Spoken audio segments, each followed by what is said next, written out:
Lagi sekali ayat 15 itu bagus. Sampai saat firman-Nya sudah genap dan janji Yahweh membenarkannya. Biarlah semua saudara menunggu ayat itu digenapi. Entah karena salah sendiri, entah karena diajak teman, entah karena difitnah. Apapun alasan kita masuk ke tempat ini, kalau kita bertobat sungguh-sungguh, Tuhan akan memulihkan itu. Yusuf adalah contoh yang paling indah.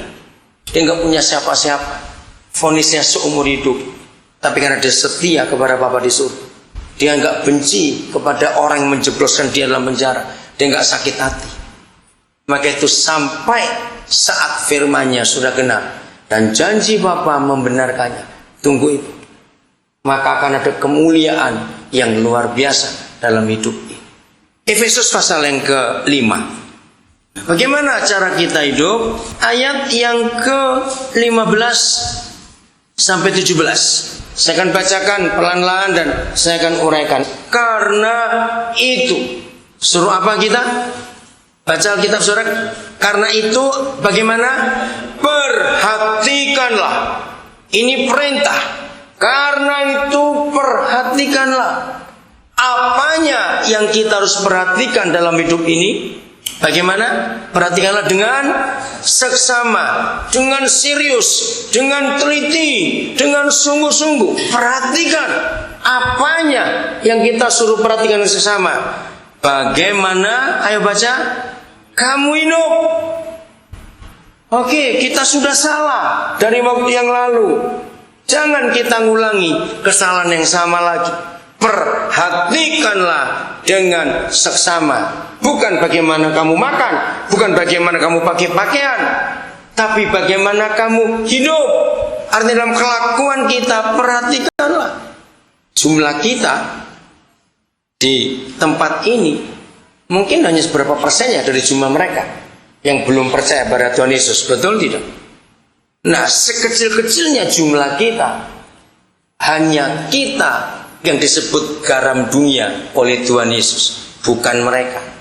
Betul tidak? Sedikit-sedikitnya garam tetap akan ada rasa. Nah, biarlah semua saudara yang ada di sini jadi garam betul buat mereka. Perhatikanlah dengan seksama bagaimana kamu hidup. Jadi contoh. Kita jadi contoh. Maka itu serius sekali untuk hidup ini. Mungkin kalau saya berkata, tapi saya yakin pasti mereka akan sering cari gara-gara kepada saudara. Kira-kira ya atau tidak? Pasti sering cari gara-gara. Kenapa? Gara-garanya cuma satu. Mereka ingin melihat saudara marah. Begitu saudara emosi, begitu saudara bereaksi, langsung akan berkata, nah katanya Kristen. Katanya Kristen. Pernah dengar hal seperti itu enggak? Sama jawab, pernah enggak diantara saudara? Nah, diantara dengan mereka, maka itu mari. Begitu pula kalau nanti kita sudah keluar. Ini latihan. Sekian semester kita di dalam sini, kita latihan. Saya ulangi, karena itu perhatikanlah dengan seksama bagaimana kamu hidup. Janganlah seperti siapa? Alkitab saudara bilang, janganlah seperti siapa? Orang bebal. Orang bebal itu kata lainnya apa? Ayo, kata lain orang bebal itu apa? Keras kepala. Betul, apa lagi? Orang bebal. Apa kata lainnya orang bebal? Ayo. Bebal, apa itu? Keras kepala, betul. Apa lagi yang lain? Bebal itu apa? Ayo. Berikan kata lain dari bebal. Keras kepala, betul. Yang lain apa? Apa? Bandel, betul. Susah diajar. Apa lagi? Bandel, keras kepala, susah diajar. Ayo, apa lagi? Ayo coba. Bebal, apa itu? Oke? Jangan seperti orang itu. Tapi bagaimana? Seperti orang arif, orang yang penuh hikmat, orang bijaksana. Ayat 16. Dan ini yang penting untuk kita yang masih di dalam. Dan suruh apa kita ini? Pergunakanlah apa? Waktu yang ada. Saudara dengarkan ini. Saya menemukan dalam Alkitab, ternyata Bapa di surga itu memberi semua manusia modal hidup itu sama. Coba renungkan kata-kata ini. Bapa di surga memberikan modal hidup kepada semua manusia di dunia itu sama. Suatu kali Tuhan Yesus berfirman begini, apa itu adil? Mataharinya itu diberikan pada semua orang. Nggak mungkin di rumah perampok mataharinya belok. Mungkin tidak. Tidak. Di rumah penjahat hujannya nggak turun. Di rumah orang baik hujan turun. Tidak. Modal hidup semuanya sama. Nah, saya temukan di Alkitab modal hidup itu ada dua yang semua orang miliki. Satu, waktu. Dua adalah otak. Kalian catat ini. Orang yang berhasil di dalam hidup itu bukan karena orang itu kaya, bukan karena orang itu pintar. Tidak. Ada orang kaya, ada orang pintar, tapi nggak pernah punya waktu. Bagaimana dia bisa menikmati hidup? Jadi kesempatan itu diberikan sama oleh Bapa di surga. Waktu diberikan sama oleh Bapa di surga. Semua orang satu hari 24 jam, seminggu 7 hari. Nggak ada yang beda, nggak ada yang kurang. Itulah modal. Maka itu firman ini berkata, pergunakanlah apa tadi?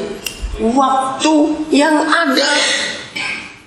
Saudara, satu-satunya hal dalam hidup ini yang hilang dan tidak bisa didapat lagi dengan cara apapun juga, itu cuma waktu. Kita bisa kehilangan rumah karena terbakar, bisa. Tapi kita bisa bangun lagi. Kita bisa punya jam tangan hilang, kita bisa berdapat lagi, bahkan bisa lebih bagus. Apa saja dalam hidup ini, barang-barang kita yang hilang bisa kita cari lagi. Tapi waktu, orang kaya tidak akan bisa mengembalikan waktu kemarin untuk dia balikan lagi ke hari ini. Bisa tidak? Tidak bisa. Maka itu sekian semester sudah ada di dalam sini. Gunakan waktu ini untuk belajar. Gunakan. Yusuf itu belajar. Selama dia, ingat tadi kakinya dibelenggu, lehernya dicepit dengan besi. Bayangkan jauh lebih daripada anjing dia. Karena dianggap kriminal berat. Tapi dia gak kecewa. Dia gak marah-marah, gak berkata, awas kamu istri Potifar, kalau aku keluar nanti. Enggak. Ternyata dia menikmati dalam penderitaannya itu. Dia belajar dengan waktu. 60% lebih surat-surat Paulus yang jadi firman Tuhan, saudara, itu ditulis waktu dia dalam penjara. Paulus gak nyesali nasib. Kenapa? Gara-gara aku melayani Tuhan aku di penjara. Tidak. Dia nikmati kesendiriannya di dalam kesepiannya itu untuk merenung. Dan dia tulis firman itu. Dan kita punya firman itu sampai hari ini. Itu dia tulis dalam penjara.